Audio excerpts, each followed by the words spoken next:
அது மட்டும் கிடையாது, இன்னும் பல்வேறு நிகழ்ச்சிகளில் இன்னைக்கு பங்கேற்றுவிட்டு இன்னைக்கு நைட் வந்து சென்னை திரும்ப இருக்கிறேன். அதனால கட்சியினுடைய ஃபங்க்ஷன்ல கலந்து கொள்றதுக்காக தான் இன்னைக்கு வந்திருக்கேன். ஆமாங்க, நீங்களே எல்லாம் பார்த்திருப்பீங்க. நான் விழுப்புரம் மாவட்டத்துக்கு நேரடியாக கள ஆய்வுக்கு சென்று அத்தனை இடங்களிலும் விழுப்புரம் மாவட்டம் பாதிக்கப்பட்ட எல்லா இடத்துலையும் போய் சந்திச்சுங்க. மிகப்பெரிய பாதிப்பு, இது வந்து சாதாரண பாதிப்பு இல்லைங்க. பெஞ்சல் புயல் அப்படின்றது இன்னைக்கு மக்களை பெரிய பெரிய மிக அளவில் பாதிச்சிருக்கு.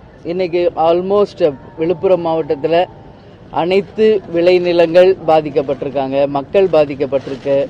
எல்லா இடங்களிலுமே மழை வெள்ளம் வந்து புகுந்து எல்லா வீடுகளும் சேரும் சகதியுமாக இருக்கின்ற ஒரு நிலைமை. விழுப்புரம், கடலூர், கள்ளக்குறிச்சி, தருமபுரி, கிருஷ்ணகிரி, அதே மாதிரி பார்த்தோம்னா வேலூர், காஞ்சிபுரம், செங்கல்பட்டு எல்லா இடமுமே மிகப்பெரிய பாதிப்பு. டெல்டா முழுக்க பாதிப்பா இருக்கு. முதல்வர் வந்து எதிர்கட்சிகள் வந்து வைத்தறிச்சல்ல பேசுறாங்க அப்படின்னு அவர் சொல்றாரு, வீண் விளம்பரம் தேடுறாங்க அப்படின்னு அவர் சொல்றதுங்க ரொம்ப தவறான ஒரு விஷயங்க. இன்னைக்கு எதுக்காக எதிர்கட்சிகள், இதுல என்னங்க இருக்கு? விளம்பரம் தேட வேண்டியது ஒண்ணுமே கிடையாது. இன்னைக்கு அமைச்சர் பொன்முடி அவர்கள் போறாரு, மக்கள் வந்து சேர வாற்றி அவர் மேல வீசுறாங்க. அது மட்டும் கிடையாது, இன்னைக்கு அவங்க இருக்கின்ற திமுக பேனர்கள் எல்லாம் கிழிக்கப்படுகிறது. ஒட்டுமொத்த மக்கள் வந்து ரோட்ல உட்கார்ந்து மறியல் பண்ணிட்டு இருக்காங்க. இந்த அளவுல தான் இந்த ஆட்சி நடந்துகிட்டு இருக்கு. அப்ப இதை பார்த்துதான் எதிர்கட்சிகள் வைத்தறிச்சல் படணுமான்ற கேள்வியை நான் முதல்வருக்கு நான் கேட்கிறேன். எதிர்கட்சிகள் என்பவர்கள் இன்னைக்கு மக்களுக்கு நடக்கின்ற அவலங்களை சுட்டி காட்டுறதா ஒரு எதிர்கட்சி. அதை ஏற்றுக்கொண்டு அதை எப்படி உடனடியாக சரி செய்யணும்னு நினைச்சு அதை செய்தாருன்னா உண்மையிலேயே இந்த ஆட்சியையும் முதல்வரையும் வரவேற்கலாம். அதை விட்டுட்டு இந்த ஆட்சியை வந்து பாலாரும் தேனாரும் ஓடுது அப்படின்னு புகழணும் அப்படின்னு எதிர்பார்த்தா எப்படி அது முடியும்? இன்னைக்கு மக்கள் தான் எஜமானர்கள் தமிழ்நாட்டில். அந்த மக்கள் சொல்லணும் இந்த ஆட்சி உண்மையிலேயே நல்ல ஆட்சி நடக்குதா இல்லையா அப்படின்றத மக்கள் சொல்லணும். அதனால இதெல்லாம் ஒரு தவறான ஒரு முன்னுதாரணம். இதெல்லாம் வந்து எதிர்கட்சிகளை வந்து குறை சொல்றதை விட்டுட்டு உடனடியாக நிவாரண நிதி அத்தனை மக்களுக்கும், பாதிக்கப்பட்ட அத்தனை மக்களுக்கும் உடனடி நிவாரண நிதி வழங்கணும். அதே மாதிரி விவசாய பெருமக்களுக்கும் உடனடியாக நிவாரணம் கொடுக்கணுங்க. நான் நேரடியா போய் பார்த்தேன், கரண்ட் கிடையாது, தண்ணி கிடையாது, சாப்பாடு கிடையாதுங்க, உடுத்த உடை இல்லை, வீடு இல்லை. இன்னைக்கு தமிழ்நாட்டிலேயே நம்ம மக்கள் இன்னைக்கு அகதிகளா வாழ்ந்துகிட்டு இருக்கிற நிலைமையை நான் பார்த்தேன். அதனால நான் என்ன சொல்றேன், தேமுதிக சார்பாக நாங்கள் நேரடியா போய் எல்லாம் எங்களால் முடிஞ்சதை செஞ்சிருக்கோம். மறுபடியும் இன்னொரு வாட்டியும் நாங்கள் எங்கெல்லாம் பாதிக்கப்பட்டிருக்கோம் அந்த இடங்களுக்கு செல்ல இருக்கிறோம். எல்லாரும், அனைத்து கட்சி சமூக ஆர்வலர்கள் எல்லார்கிட்டையும் நான் கேட்டுக்கிறது, உங்களால் முடிஞ்ச உதவியை போய் மக்களுக்கு செய்யுங்க. அதில் தவறு ஒன்றும் இல்லை. ஏன்னா இயற்கை சீற்றம் என்பது யாராலையும் தடுக்க முடியாது.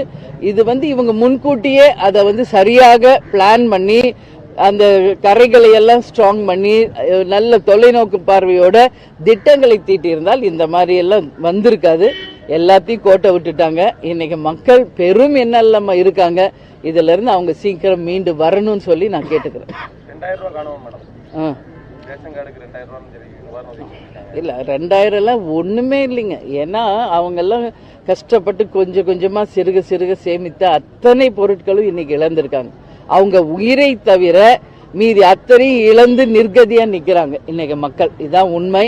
வெறும் ஓட்டுக்கு காசு கொடுத்து 2000 1000 கொடுத்து ஜெயிச்ச மாதிரி மறுபடியும் 2000 கொடுக்கறோம் அப்படின்னா அது ஒரு நாளைக்கு காணாது. அதனால இன்னைக்கு நம்ம பக்கத்து ஸ்டேட் பாண்டிச்சேரி, அவங்களே ஒரு ரேஷன் கார்டுக்கு 5000 ரூபாய் உடனே அறிவிச்சார் அந்த முதலமைச்சர். நம்ம நாடு பெரிய தமிழ்நாடு அவங்களோட பாண்டிச்சேரியை விட. அதனால நிச்சயமாக ஒரு ரேஷன் கார்டுக்கு 10,000 ரூபாய் முதலமைச்சர் அவர்கள் உடனடியாக பாதிக்கப்பட்ட மக்களுக்கு தரணும். அதே போல விளை நிலங்கள்ல அத்தனை விவசாயிகள் பாதிச்சவங்க அத்தனை பேருக்குமே குறைஞ்சபட்சம் 50,000, அதுக்கு மேல நிறைய பாதிப்பு இருப்பவர்களுக்கு 1,00,000 ரூபாய் இந்த அரசு கொடுத்தால்தான் அவங்க வாழ்க்கையில மீண்டு வர முடியும். அதனால இது வந்து நாங்கெல்லாம் போய் சாப்பாடு கொடுக்கறோம், துணிமணி கொடுக்கறோம், பாய் போர்வை கொடுக்கறோம், இது எதிர்கட்சிகள் நாங்க பண்ணலாம். இன்னைக்கு ஆளுங்கட்சியும் அதை தான் பண்றாங்கன்னு இது என்ன ஆளுங்கட்சி? இப்ப நான் சொன்ன இந்த விஷயங்களை எல்லாம் செய்ய வேண்டியதுதான் ஒரு ஆளுங்கட்சியினுடைய வேலை. அதனால உடனடி நிவாரணம் கொடுத்து அந்த சேரும் சகதியுமாக இருக்கின்ற அந்த வீடுகளில் இருந்து மக்களை காப்பாற்றி இந்த அவங்களை வாழ்க்கையிலிருந்து மீட்டு கொண்டு வர வேண்டும் என்று தேமுதிக சார்பாக கேட்டுக்கிறேன். சரிங்களா? நன்றி, நன்றி, வணக்கம், வணக்கம். கொஞ்சம் வலி